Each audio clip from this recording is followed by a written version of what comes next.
سلام، من لیلی هستم و امروز میخوام با خودم ببرمتون به پشت صحنه فشن شو دیزاینر معروف هالیوود که برای اولین بار اومده بود دبی.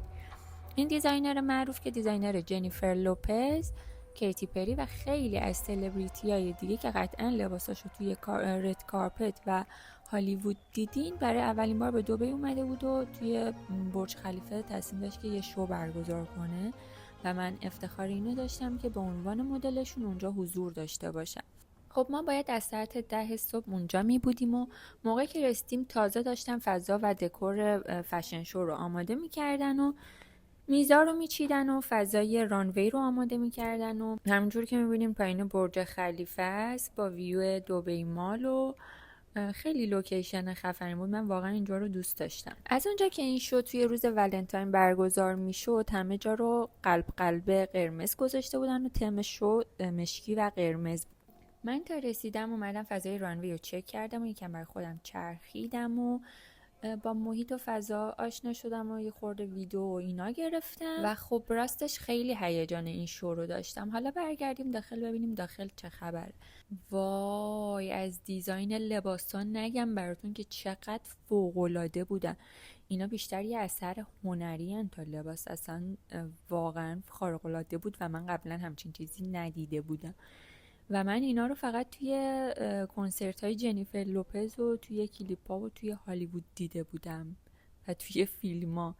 واقعا هیجان داشتم ببینم که قراره کدوم لباس رو من بپوشم. خب دیگه کم کم باید بریم حاضر بشیم و این همه هیر استایلیست و میکاپ آرتیست اینجا بودن تا مدل‌ها رو آماده بکنن که تا عصر برای شو همه حاضر باشن و همه قرار بود یک مدل میکاپ و یک مدل مو داشته باشیم و مدل مو و میکاپی که برای ما در نظر گرفته بودن این شکلی بود. من که خودم دوستش داشتم، خیلی باحال و فشن بود.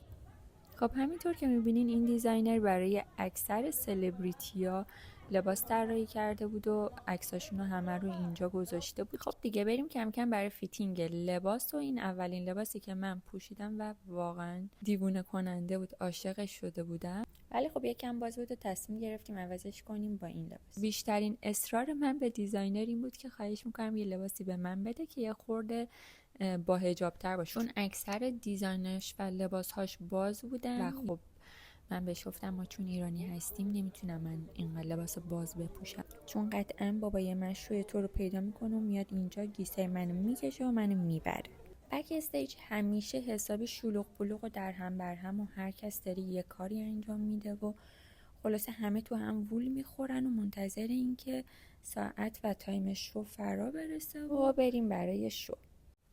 توی خیلی از فشن شوها خب کفش خودمون رو میپوشیم و خودمون کفش میبریم، ولی توی این فشن شو باید کفشی که دیزاینر میداد و میپوشیدیم. کفشاش خورده راحتی نبودن، ولی خب من داشتم سعی میکردم که با کفش ارتباط بگیرم و بتونم باهاش راه برم.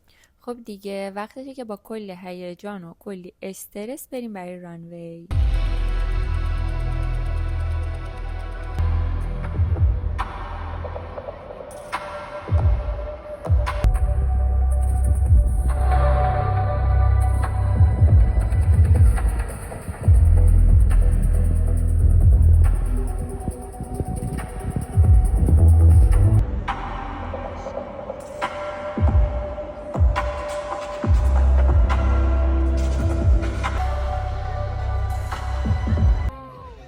این همه هیجان و استرس و تمرین و اینا فقط برای چند دقیقه رانوی. خب راستش رو بخواین هم لباس سختی بود، پاهم زیاد توش تکون نمیخورد و هم کفشای سختی بود و همین که استیج یکم لیز بود، ولی خب خدا رو شکر از پسش بر اومدم و این هم دیگه جشن آخرشه که همه خوشحال، همه مدل‌ها، همه دیزاین کنار هم و دیزاینر رو تشویق میکنی. راستی 25 بندم اینجا بودن و اجرا داشتن اون شب. خلاصه که شب ولنتاین خیلی به یاد موندنی و باحالی شد.